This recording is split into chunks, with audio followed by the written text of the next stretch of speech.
আসামিটা।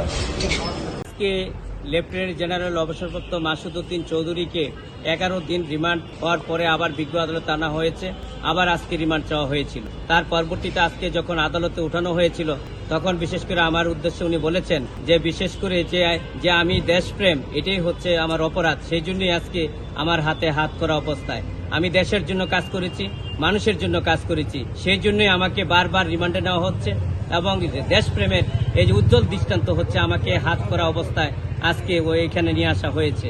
এবং উনি বলেছেন যে উনি এই যে ঘটনার সাথে কোনো সম্পৃক্ত না, বিশেষ করে ওনাকে এই ধরনের কোনো আজকে যে মামলায় গ্রেপ্তার করা হয়েছে সেই মামলায় কোনো প্রশ্ন করা হয় না এবং 111-এর যে বিশেষ করে সে বারবারই ওনাকে প্রশ্ন করা হচ্ছে, যা এই মামলার সাথে সংশ্লিষ্ট না। লেফটেন্যান্ট জেনারেল মাসুদ উদ্দিন চৌধুরী অবসরপ্রাপ্ত এজাহার নামীয় 3 নং আসামিকে বিজ্ঞ আদালতে উপস্থাপন করা হয় এবং রাষ্ট্রপক্ষ 4 দিনের রিমান্ডের পুলিশ আবেদন করেন।